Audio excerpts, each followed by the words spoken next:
Welcome to the SCHEELS Outdoors podcast, your source for information on hunting, fishing, and all of your outdoor passions.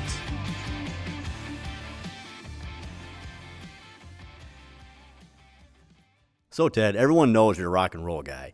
You're also a hunter and you're also a conservationist. How do you blend all that together? I think God loves me a little extra because you really stop and examine the dynamics of my rock and roll firestorm for the last 65 years. And that's why I'm laughing. It's been so much fun. I can hardly stand it. I played my guitar this morning. I scared me, and I'm not afraid of nothing. So the intensity, the volume, the athleticism, the mobility, the dancing, the passion, the fire, the essence of the best rock and roll is crazy, dangerous, high energy, especially mine. I had the bow and arrow, and it's good for you. And it's the ultimate escape from the intensity of this type of flame-throwing art that my music is. I mean, my music is so intense. It's out of body. It's like I get on stage and I'm like some samurai animal and just channel these Chuck Berry, Little Richard, Bo Diddley, Funk Brother, James Brown, Wilson Pickett things. And so it beats you up. And that's why those guys went to drugs and alcohol, because they were desperate to escape this firestorm, because the best music is firestorm, not to be confused with country music. I just know there's not enough fire in that for me. And I love those guys, but I like grind and high energy. I like Little Richard. And so I was raised in the first wave of Chuck Berry and Bo Diddley, so hence the intensity of my musical inspirations. But also, my dad was a bow hunter, Ben, in Michigan. He was a Fred Bear guy. I didn't know it when I was born, but I became immediately addicted to the mystical flavor. I got my old U longbow. I think it's a 15-pounder. I have electric tape. It's literally hanging over the cabin wall. And I used that when I was 7, 8 years old to shoot squirrels and skunks and possums and coons and gophers and chipmunks and quail and pheasant along the Rouge River in Detroit. So I was just a mushy-brained child, but I knew that practicing my guitar, which my dad made me do, which was a pain in the ass, which all good things in life come from indulging in what appears to be a pain in the ass. It's called discipline. Yep. So the juxtaposition between the firestorm of my music and the definitive healing powers of nature as a participant. Ben, you're a smart guy. You have a great imagination. You have, I dare you to come up with a better point-counterpoint. The intensity of my music and the spiritual cleansing of silent, immobilized, ultra radar, breathing control, martial arts oneness of sitting in a tree 4 hours every morning.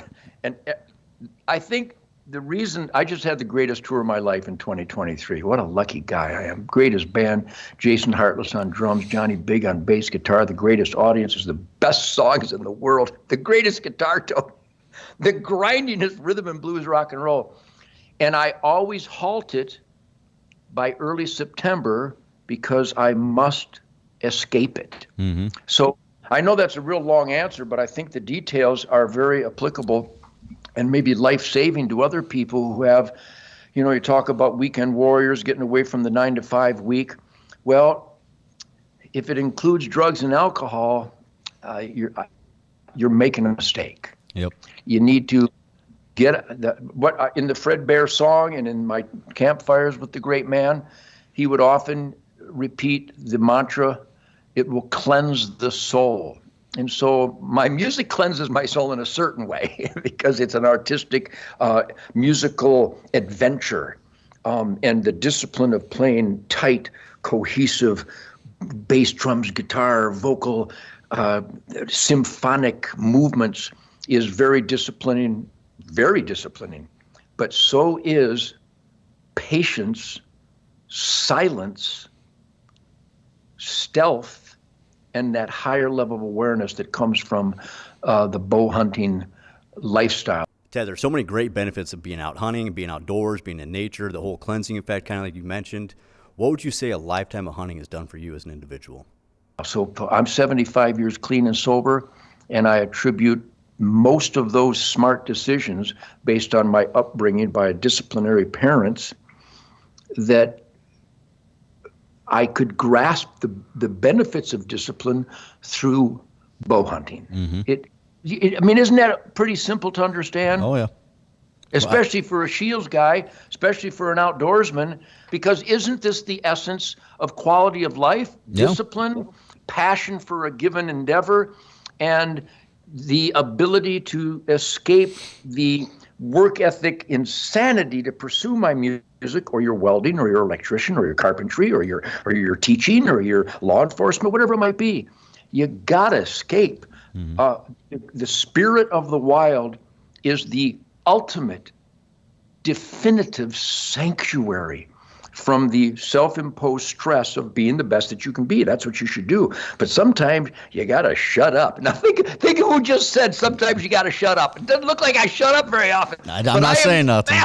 Silence every morning and every afternoon. So that's a long answer, but I know that's why people love our Spirit of the Wild show, and they love the interviews that I do, because I can kind of coalesce the extremes of career pursuit and the essentiality of escaping it. And that's really what the rock and roll and the bow hunting blended together. I get on very sore new knees. I have both of my knees replaced. And I thank God every day about the music, the incredible musicians that have surrounded me, this career that has lasted over 65 years. And then the swamps and the deer. There are more deer, more turkey, more geese. There's more bear. There's more cougar. There's more bison. There's more elk. There's more pronghorn. It's heaven on earth for a conservation lifestyle. Ted, you're obviously done a ton of hunting all across your life, all across the country, all across the world. What would you say is one of the most memorable hunting experiences from when you first started hunting? November 14th, 1968, in the Manistee National Forest. I had my dad's pre-64 Model 70 featherweight, 308 Winchester, with the stock buckhorn iron sights. And I had the black and red plaid outfit I borrowed from my dad, with my Herman Survivor's boots a little before your time. And I went to Luke's Corner on Freesaw Road in Big Bass Lake in Irons, Michigan. And Luke's Corner, I bought a box, 20 rounds of Remington Corlock 308 180 grain for $4.95. And I got my first deer. It was a button buck, and I thought it was a doe, but I went up and felt its head. I went, God, it's a buck. I got a buck. And to prove what a trophy hunter I am, that button buck, it was a big one, is mounted on my cabin wall up north. Fred Bear is one of the biggest names in bow hunting, like you said, Ted. And obviously he had a very big impact on your life. Having spent so much time with him, what would you say makes one of the best qualities of a bow hunter? My last hunt with Fred Bear at his camp up in Rose City, Michigan, Grouse Haven.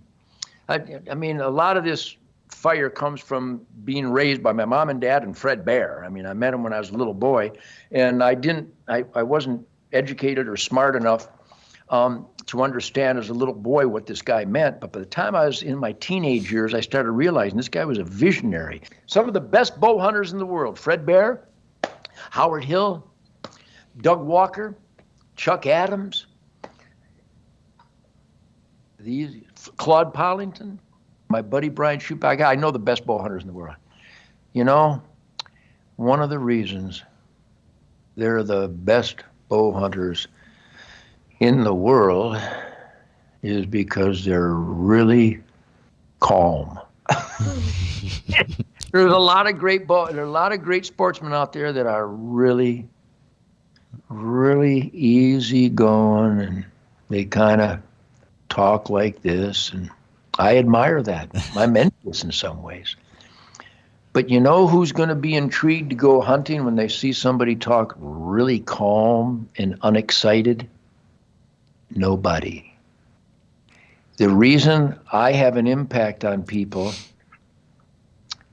is because I'm excitable I'm passionate. I'm not afraid to show it. And I would recommend that the Fred Eichlers in the world, who has encouraged so many people because he's so excitable. He is. Yeah, I love these exciting guys. Yep. Kip Campbell of Red Arrow TV. There's a bunch of guys. I could name a bunch of them. Ralph and Vicky do a great job. But this hunting stuff, when you've waited day after day, hours, sometimes hundreds of hours, and that deer finally shows up, I wish I was Chuck Adams because he's so relaxed. Chuck Adams might be the best bow hunter that's ever walked the earth. I mean, he only shoots monsters. I don't know how you do that, Chuck, but it's because he's so calm.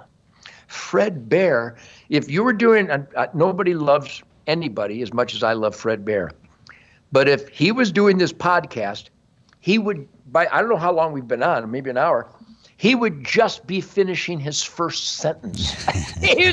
He's so relaxed, which is odd. Again, I admire that. In fact, I'm envious, because one of my greatest difficulties in life was to learn to shut up and not look around from the tree. And I sit like a statue and not make a peep.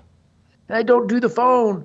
I'm sponging. And I kill a lot of deer because I learned that the Chuck Adams and the Fred Bears, and again, Howard Hill and Doug Walker from the Western Bow Hunter, so the greatest bow hunter, Roy Case, who started the first season, 1947 in Wisconsin. Roy Case, that's an important name to remember. A lot of people don't know that name. Roy Case, my buddy George Nichols, who tagged the first buck in 47 at the first experimental season in Allegan State Park. He was a friend of mine. We hunted together hundreds and hundreds of days.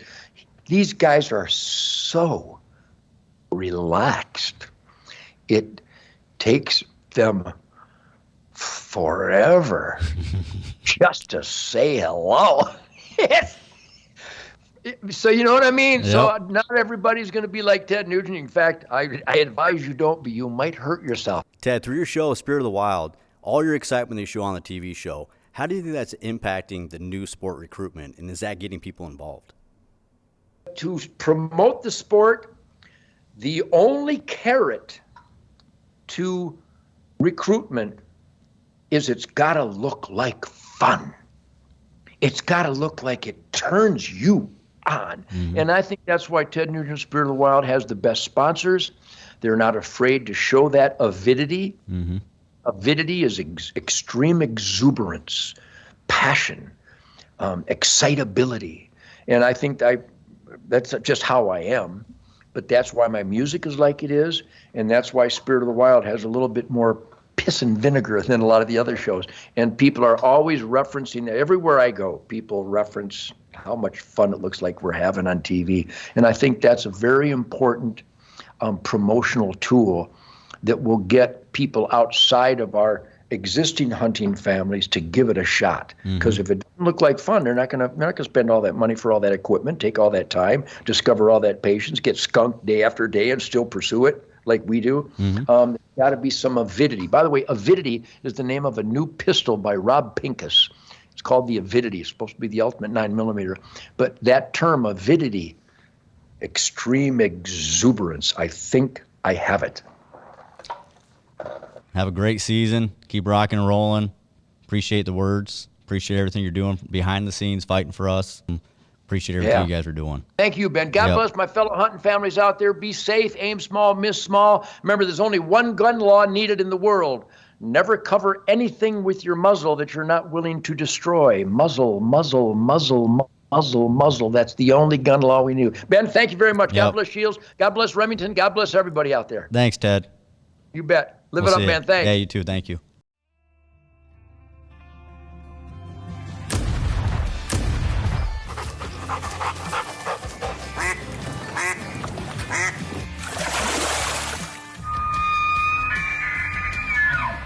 Thank you for listening to the SCHEELS Outdoors podcast. Stay tuned for future segments and visit our social media pages, SCHEELS Outdoors on Facebook and Instagram for daily updates.